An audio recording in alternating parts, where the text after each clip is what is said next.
Girivaradhari.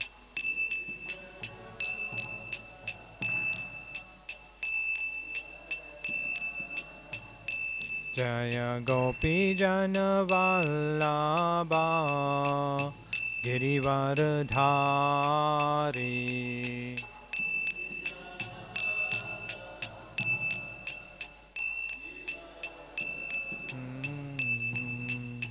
Yashoda Nandana Brajajana Ranjana.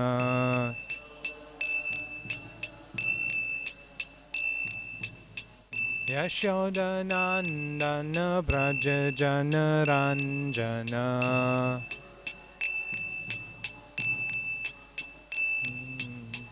Yamuna Tira Vanachari.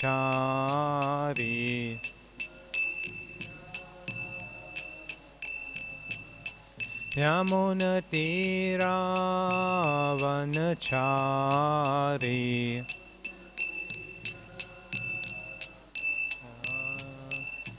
Jaya Radha Madhava Kunja Bihari.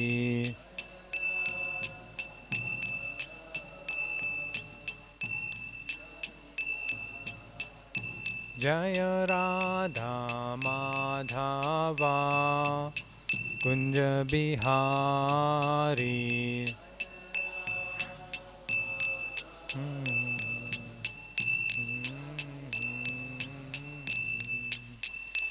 Hare Krishna, Hare Krishna, Krishna Krishna, Hare Hare, Hare Rama, Hare Rama, Rama Rama, Hare Hare.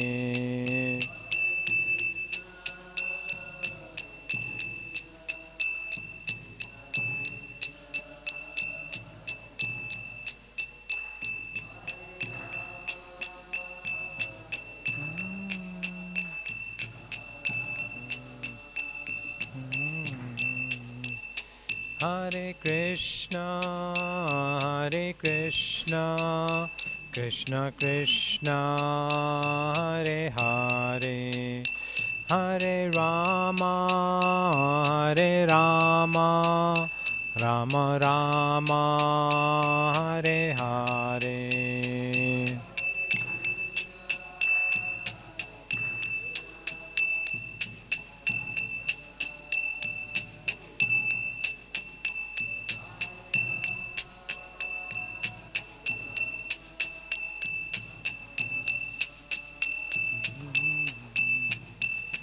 Hare Krishna, Hare Krishna, Krishna Krishna, Hare Hare, Hare Rama, Hare Rama, Rama Rama, Hare Hare.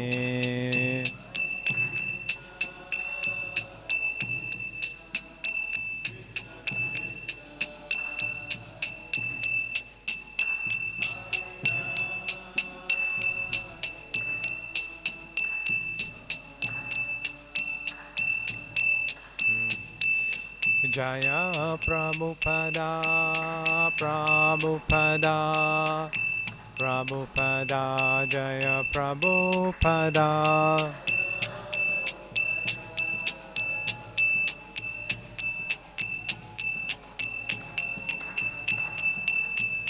Jaya Prabhupada, Prabhupada, Prabhupada, Jaya Prabhupada.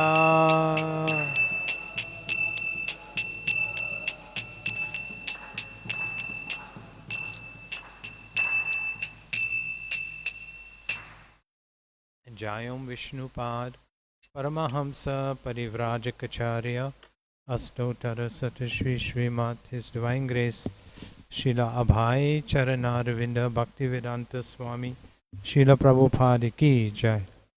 Grantaraj Srila Prabhupada, lilamrta ki Jai. Gaur Premanande, Hare Bol. All glories to the assembled devotees, Hare Krishna. All glories to the assembled devotees, Hare Krishna. All glories to the assembled devotees. Hare Krishna. All glories to the lotus feet of Shri Guru and Shri Gauranga. All glories to Srila Prabhupada.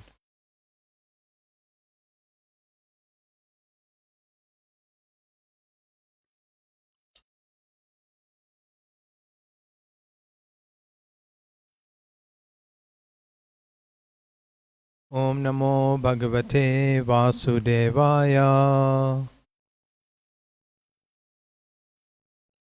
Om Namo Bhagavate Vasudevaya. Om Namo Bhagavate Vasudevaya.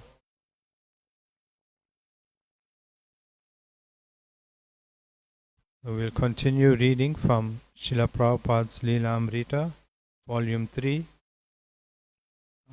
chapter entitled India Revisited, Part 2.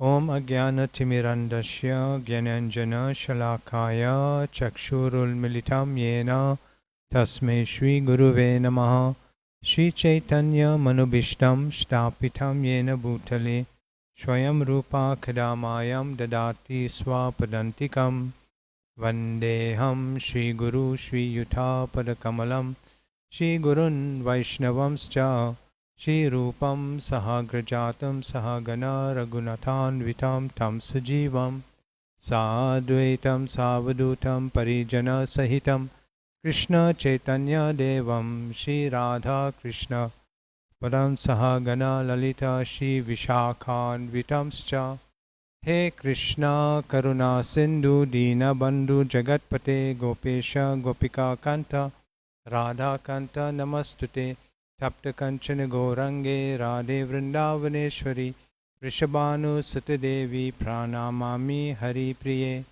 Nama Om Vishnu Padaya Krishna Prestaya Bhutale Srimati Bhakti Vedanta Swamin Iti Namine Namaste Saraswati Devi Gauravani Pracharini Nirvisesha Sunyavadi Paschatha Deshatharine Vanchakalpatarubhyascha Kripa Sindhubhyevacha Patitanam Bhavinebhyo Vaishnavyo Namo Namaha Jai Shri Krishna Chaitanya Prabhu Nityananda Shri Advaita Gadadhar Shivas Hari Gaura Bhakta Vrinda Hare Krishna Krishna Krishna Hare Hare Hare Rama Rama Rama Hare Hare. Srila Prabhupada's Lilamrta, India Revisited, Part 2. The festival at the Devananda Math was a big affair in contrast to Bhakti Saranga Goswami's ashram in Calcutta, where only widows had attended.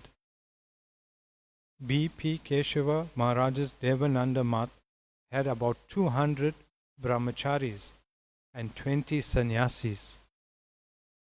Some of the brahmacharis, however, were not full-time but were attending school outside, so the ashrama's atmosphere was a little like that of a social club.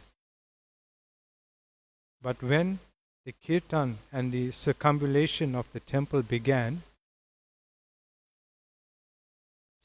700 people took part. The impeccably dressed sannyasis, whose very piece of saffron cloth, including their cloth-wrapped dandas, was dyed exactly the same shade, danced back and forth before the deities. A dozen sannyasis danced in a group and their dandas moved together, dipping and rising forward and back to the delight of the brahmacharis. Prabhupada sat on a dais with other dignitaries and spoke to the festival audience. Achyutananda, on Prabhupada's request, spoke a few words in Bengali, bringing laughs and applause. Sridhar Maharaj spoke gravely in Bengali. A sannyasi from the Devananda Math, speaking for their absence, for the absent leader B.P. Keshava Maharaj proclaimed in impassioned tones that although Lord Chaitanya Mahaprabhu's movement had been predicted to spread throughout the world, no one knew how it could be possible. Now, thanks to the work of Bhaktivedanta Swami, it was happening. After a large feast in the evening, Prabhupada's party returned to Sridhar Maharaj's ashrama.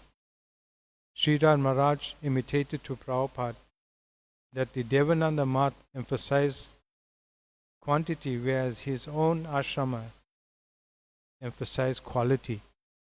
Curious to what this meant, Achyutananda wanted to ask Prabhupada, but the time didn't seem appropriate. So it's important to note that there was some recognition for Srila Prabhupada.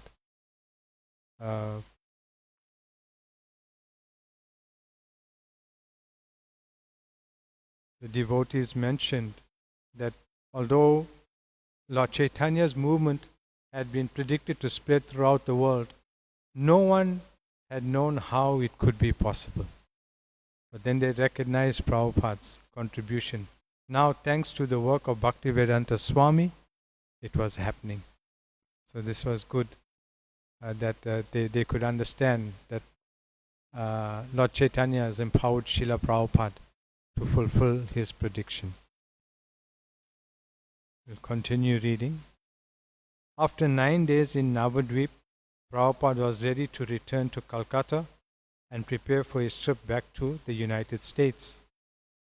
He and his 2 disciples took rickshaws to Navadvip and caught the morning train to Calcutta. So we are all familiar when we travel, especially when we leave Mayapur and we go to the Ghat and we go across, we take the boat across to Navadvip and we take a rickshaw to the train station. So Prabhupada did the same thing, going to Calcutta. On the train, Achyutananda timidly put forward the question that had been on his mind. Swamiji, so we can understand this is the very early stages of the Hare Krishna movement, because they are addressing, Achyutananda is addressing Prabhupada as Swamiji. Swamiji, what did you and Sridhar Maharaj discuss? Oh, many, many things, Prabhupada replied. But if I were to tell you now, you would faint. After a silence, Prabhupada added, still, I offered him to be the president of our society. I knew he would not accept. He is keeping things within him. Anyway, this is all beyond you. Do not have any ill feelings towards any of my God brothers. They are great souls. They are just some differences on preaching and spreading. Even in your mind, do not feel any ill towards them. At the same time, do not mix very thickly with them. From the very beginning, Prabhupada is giving us, he knew, and he is training the devotees from the very beginning. Do not mix very thickly with them. At the same time, do not feel any ill towards them. So this comes after years of practice, that we can train ourselves as how Prabhupada wanted. Do not hold anything in your heart, do not have any ill feelings, and just be careful with whom you associate. Achyutananda suggested, maybe if these 2 sannyasis had each other's qualities combined. Ah, yes, Prabhupada said, now you've understood me. So this is association of a great soul, that if you are quick or smart, you'll be able to pick up things that they say. So Prabhupada was impressed with Achyutananda. Now you have understood me. Srila Prabhupada's intention in coming to Calcutta was simply to prepare to leave for America. He had his visitor's visa already, but he thought that if he stayed in India a little longer, in San Francisco, Mukunda might be able to secure permanent American residency for him. He went to his sister's house and spent his last days in Calcutta there. But after only a few days, he felt that the Radha Govinda deity, the deity he had worshipped in his childhood, was calling him. When Prabhupada had been no more than an infant, his servant used to take him and his cousin, so Buddhi Malik, on a perambulator, wheel them into the temple courtyard and take them before the altar of Radha Govinda. And as soon as Prabhupada would walk, his father would hold his hand and take him before the deity every day. Sometimes Prabhupada would go alone and stand for hours gazing upon Radha and Krishna, who appeared very beautiful to him, and they with their slanted eyes and fine dress and ornaments. It had been for the pleasure of Radha Govinda that as a child, beginning at the age of 5, he had performed his miniature Ratha Yatra festival. Just 2 weeks ago, when Prabhupada had been staying at his sister's house, his health had prevented him from going to Calcutta to see the deity. So he had gone to Navadvip without taking their blessings. But now, although he is still weak and although preoccupied with traveling to the US, he felt the deity was calling him. For the past 150 years, the Radha Govinda temple had been maintained by the aristocratic Maliks, a branch of Prabhupada's own family. The Maliks had owned the entire block on Harrison Road, now Mahatma Gandhi Road. The rents from the block long building opposite the temple had financed the opulent worship of Radha Govinda. In those days, the deities had been worshipped on a gorgeous altar in the large kirtan hall, and they had been dressed in silks and ornamented with gilded and bejeweled crowns and necklaces. All the pious Vaishnava families of the neighborhood would visit, and on Janmashtami, Krishna's birthday, even British gentlemen and ladies would come. But today the Malik family possessed only remnants of the European art and furnishing that had once filled their homes and temple. Relics from an age of former grandeur, and the worship of Radha Govinda had pitifully deteriorated. Srila Prabhupada was pained to see the neglect. No longer were Radha and Govinda the center of the Malik's lives. The temple worship still continued, conducted by paid brahmanas. But few people came to see. The main attraction now was the golden deity of the goddess Kali on the large altar in the kirtan hall.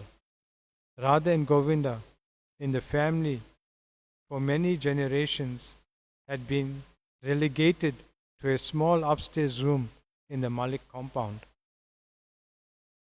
Their dress was no longer elegant.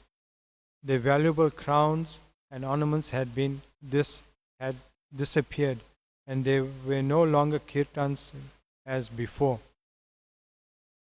Only a paid brahmana came in the morning to rub sandalwood pulp on their shining bodies, dress them carefully with whatever simple clothes remained, and place jasmine garlands around their necks, while a widow or two watched the silent proceedings.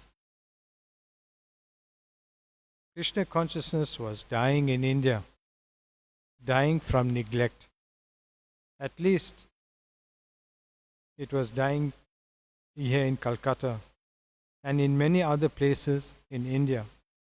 Even in Vrindavan, the impersonal philosophy prevailed, and grand old temples had become residence for pigeons, monkeys, and dogs.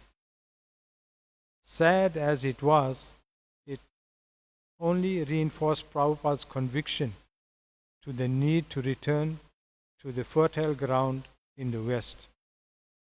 Although here in India the spirit of devotion was dying, in the West it was just beginning to grow. In New York, San Francisco, Montreal, Boston. If pure Krishna consciousness were dying in India, why should it be transplanted? Why shouldn't it be transplanted in the fertile West? There it would flourish, and it would spread worldwide and even back to India. While India, bent on following the West, saw the materially advanced Americans taking to Krishna consciousness, she would re-evaluate her own culture. Prabhupada saw a Krishna conscious revolution beginning in the United States. He didn't consider himself its creator. He was the servant of Krishna consciousness. Lord Chaitanya's desire was that every Indian help to spread Krishna consciousness worldwide. Unfortunately, the very verses in the scriptures that prophesied a worldwide Krishna consciousness movement were a puzzle even to most of Srila Prabhupada's God brothers. They admitted it. They admitted it. But soon they would see there was a great potential in the West.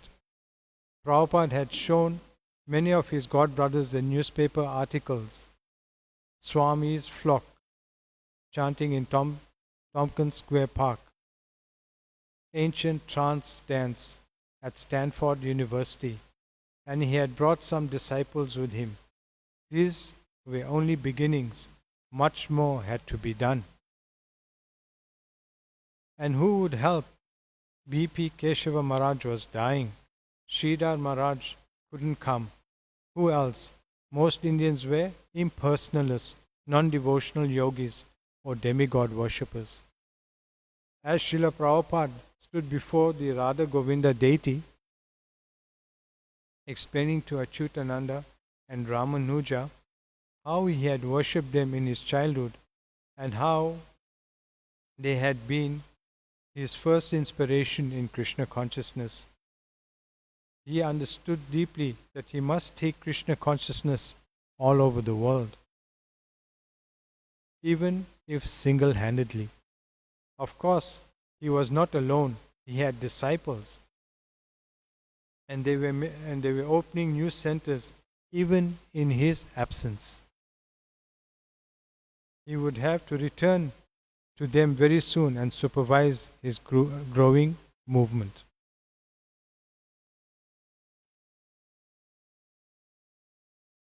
So this was Prabhupada's realization when he saw how things were neglected at the Radha Govinda temple, the temple that his father used to take him, and he arranged the Ratha Yatra festival.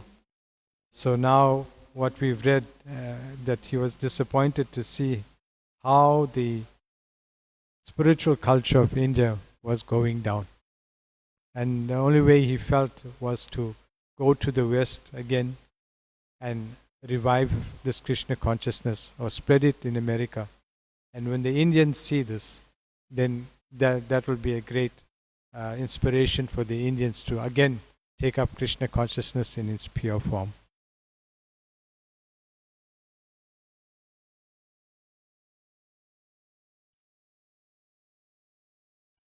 Shri Shri Radha Radhanath ki jai, Giriraj Govardhan ki jai, Gaur Hari ki jai, Srila Prabhupada ki jai.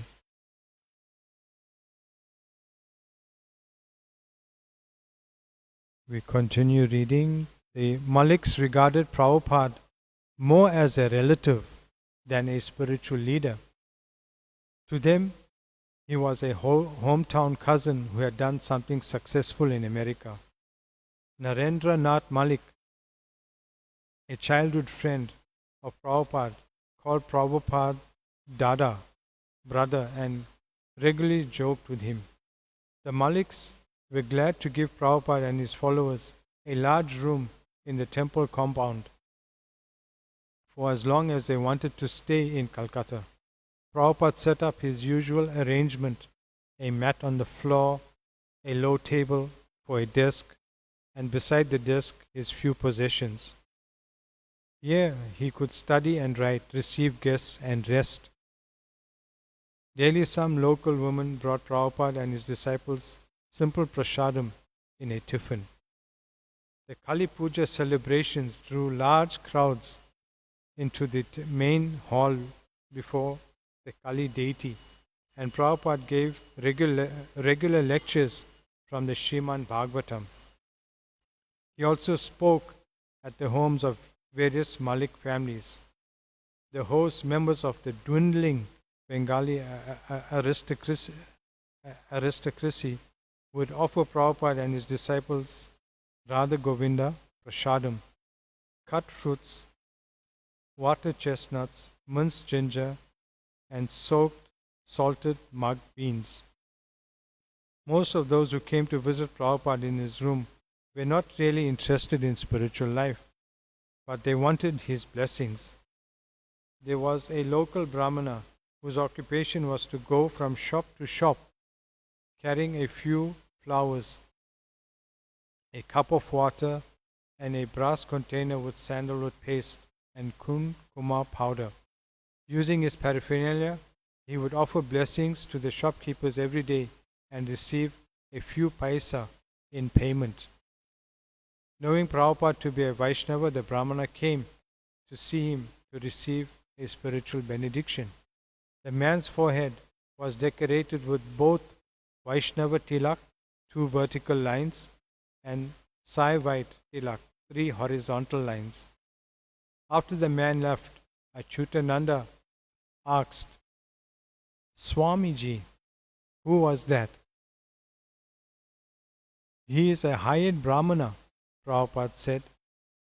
"When he goes to the Vaishnavas, he gives them blessings, and when he goes to the Shaivats, he gets money.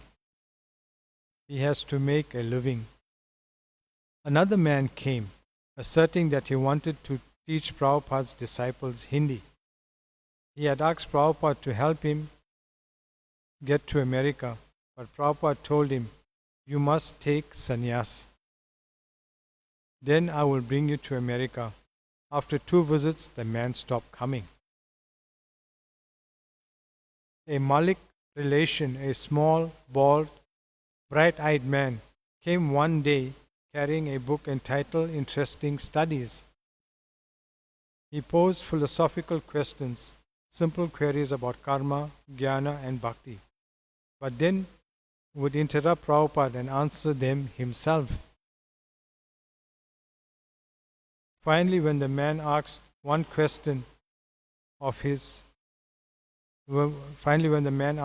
of his questions, Prabhupada replied, "So, what is your answer?" The man gave a general answer, but later when Prabhupada began explaining that Krishna, the speaker of Bhagavad Gita, is the Supreme Personality of Godhead, the man interrupted, "You may call God Krishna, call him Shiva, call him..." "No," Prabhupada said. "Krishna is the Supreme Lord, and all others are demigods." The man became a little nervous and quoted a popular Bengali impersonalist who thought that all gods and all methods of worship are the same. "He is an upstart," Prabhupada said. "That is not the teaching of the Gita. What is the other teaching? It is all utter confusion." "If you are going to speak like this," the man said angrily, "I have to leave this place. Please don't criticize this Paramahamsa." "Why not?" Prabhupada said. "He is a concoctor." The man got up and left, calling out, "You don't know Krishna," and he left the room. Prabhupada turned to Achyutananda and Ramanuja and smiled. Every time you introduce Krishna, they say, why only Krishna? But that is what Krishna says, Mata Parataram Anyat. There is no truth superior to me. These rascal impersonalists have ruined Bengal. One day a man gave Prabhupada a 200 rupee donation, and Prabhupada immediately asked the pujari for an old set of Radha Govinda's clothes, gave the clothes to some of the temple ladies along with the 200 rupees, and asked the ladies to make gold embroidered dresses for Radha Govinda. Radha Govinda are taking care of us, he said, so we can take care of them also.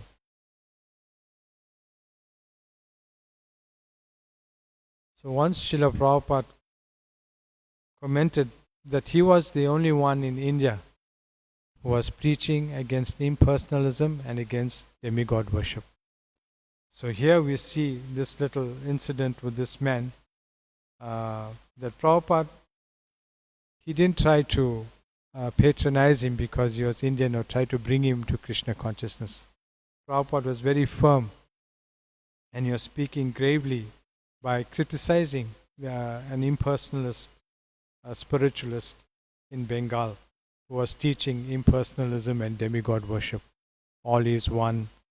So Prabhupada, he was very firm, and he didn't compromise the philosophy of Lord Krishna. So we see from the very beginning as well, even in India, and he mentioned so many times that India was the most important place to preach because of all this poison that that the impersonalist swamis and yogis, they have poisoned the people of India, especially in Bengal. And we could see that how his childhood temple, the deities were now sidelined. They were put into a little room, and they installed a big deity of Mother Kali. And you see so many people come for Kali Puja. So Prabhupada he never deviated from Krishna being the Supreme Personality of Godhead. Ramanuja's beard was huge. There's a picture of this devotee, one of the early devotees of Prabhupada. His name is Ramanuja. He had long hair and he had a beard. So we've given a little description here. Ramanuja's beard was huge, looking like an ordinary hippie. He misrepresented Srila Prabhupada wherever they went. Prabhupada told Achyutananda, tell your friend to shave. Achyutananda and Ramanuja talked, but Ramanuja wouldn't shave. Wanting Ramanuja to agree on his own, Prabhupada didn't ask him again. But when a copy of the latest Back to Godhead magazine arrived from the States, Prabhupada got an idea. 2 illustrations in the magazine showed Haridas Thakura converting a prostitute. After her conversion, the prostitute had shaved her head. Showing the pictures to Ramanuja, Prabhupada asked, what is the difference between this picture and that picture? I don't know, Swamiji, Ramanuja replied. No, Prabhupada said, pointing to the picture. What is the difference in this picture? Oh, she's a devotee. Yes, Prabhupada said, but what else? Oh, she has a shaved head. Yes, Prabhupada smiled, a devotee has a shaved head.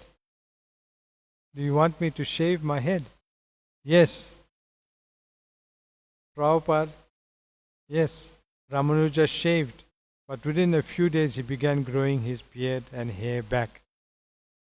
From now on, Prabhupada told Achyutananda, No more cheap initiations. They have to know something. No more cheap initiations, they have to know something. Ramanuja hung on. Prabhupada wanted Ramanuja and Achyutananda to remain in India after his departure. Ramanuja wrote his own impressions of his friend Mukunda, wrote his own impressions to his friend Mukunda in San Francisco.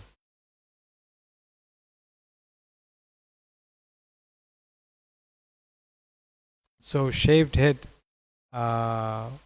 there's an interview, television interview with Prabhupada in America. And the interviewer asks Prabhupada, why do you all shave your heads and the dress? And Prabhupada said, no, this saffron dress is a sign for those who are dedicated. And we keep, why we shave our heads is cleanliness. We keep ourselves very clean. So I know that interview. It's a very popular interview with the American interviewer. And shaved head means cleanliness. So this letter by Ramanuja wrote his impressions to his friend Mukunda in San Francisco. Please be advised that we are doing well. All we can is that we're doing well. Sorry, please be advised that we're doing all we can to get him off as soon as possible. But this primitive Indian government is putting obstacles in our way. The man who could have given Swamiji clearance for his P form had just drowned. So the clearance had to be made in Bombay. This is the delay. Here in Calcutta, we are having lots of fun addressing different people. Swamiji makes Achyutananda and myself give a short speech. I am becoming more and more expert at this. I think that he makes us speak in order to show the audiences that we American Vaishnavas are for real. And also that he wants everyone to preach Krishna consciousness. It is very difficult to take care properly of Swamiji's health here. For one thing, it is a big thing to serve sweets in India, and it is impolite to decline. Also, we get all kinds of visitors. We have not been able to go to bed before 11 o'clock, and Swamiji automatically wakes at 3. In this respect, the people here are very inconsiderate. But if Achyutananda and I ask them to leave, they will ask Swamiji if they should, and Swamiji of course says no. Anyway, his heartbeat is a little fast, and sometimes it is alarmingly fast. So I suggest that you get a good heart specialist to see him. Please arrange for his doctor, and above all, make sure that Swamiji gets plenty of rest. You need not restrict visitors too strictly, because if the company is good, Swamiji seems to enjoy visitors. Please do all you can to get Swamiji's beat to normal again. His chariot needs to be fixed up so that he can remain on this earth for at least another 10 years.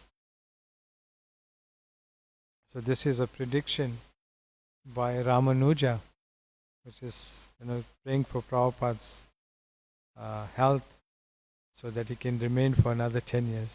And I think that's what happened. Prabhupada, within 12 years, he spread Krishna consciousness all over the world. We continue. Knowing that Swamiji would soon be returning, the devotees in America began to increase their entreaties, each group asking him to come to their particular city. On November 4th, Prabhupada wrote, Mukunda, as soon as you say that my absence is being felt, now surely more deeply than ever, so I also feel to start immediately without waiting.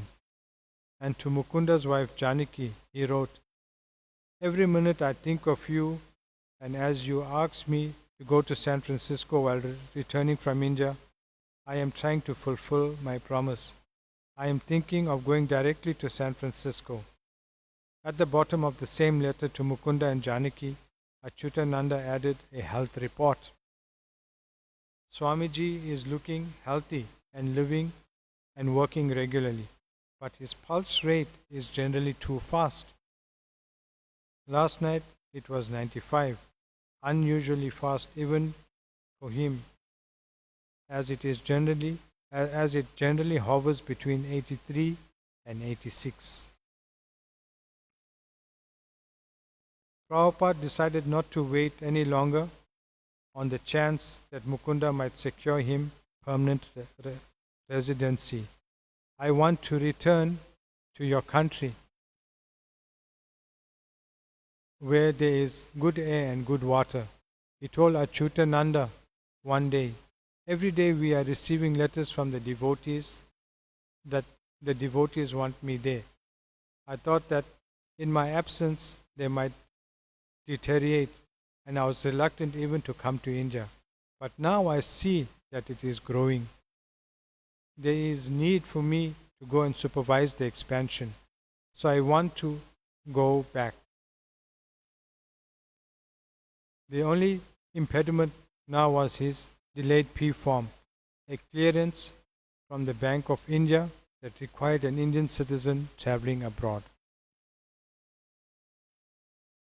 I am just ready for starting for America, but as you know, our competent government is very slow in action.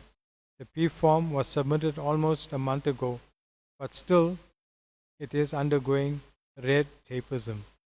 The visa was granted to me within half an hour. The passage money was deposited within 2 days, but unfortunately the Reserve Bank of India is delaying the matter unnecessarily.